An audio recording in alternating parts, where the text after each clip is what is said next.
Hello everyone, this is Krishanu here and welcome back to the FPL Enthusiast YouTube channel. In this video, I'll be discussing 5 teams to target to score the most points in Game Week 2 as well as the best captaincy options for Game Week 2. So let's dive into it. The first team to target is Norwich. They played Liverpool in Game Week 1. Norwich conceded 19 shots, 13 from inside the box and 6 from outside. 6 of these shots were on target. They conceded 13 chances, 6 of which were from Norwich's left flank, which was true because Salah and Trent were pressuring their left flank during the game. Man City plays Norwich in Game Week 2 and guess who will play on that side? Yes, it's Mahrez. These stats make him a prime candidate for goals and assists in Game Week 2 in my opinion. The second team to target is Newcastle. They played West Ham in Game Week 1. Newcastle conceded 18 shots, 12 from inside the box and 6 from outside. 8 of these shots were on target. They conceded 12 chances and 7 of those chances were conceded from the right flank. They play Aston Villa in Game Week 2. Matt Targett, Ashley Young and Leon Bailey play on that side. If they can provide the chances, I'm sure that Danny Ings can convert those into goals.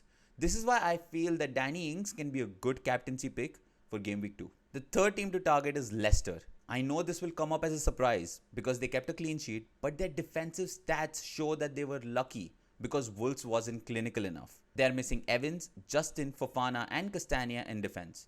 They conceded 17 shots, 12 from inside the box and 5 from outside. 3 of these shots were on target. They conceded 12 chances and 6 of those chances were conceded from their left flank. They play West Ham in Game Week 2 and I think Bowen, Benrahma and Antonio will have a field day pressing from the right. I think either of them could score high points in this game, and if they show the same performance that they showed against Newcastle, they could be the differential captains for this week. Another fun fact about Leicester is that they had the most defensive errors in Game Week 1. The fourth team on the list is Burnley. They played Brighton in Game Week 1. They conceded 14 shots, 12 from inside the box and 2 from outside.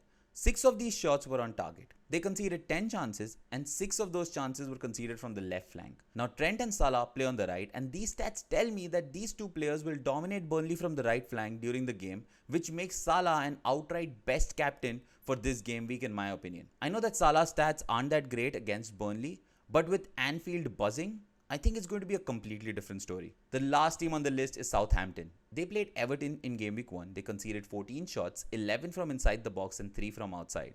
6 of these shots were on target. They conceded 11 chances and 6 of those chances were conceded from the left flank.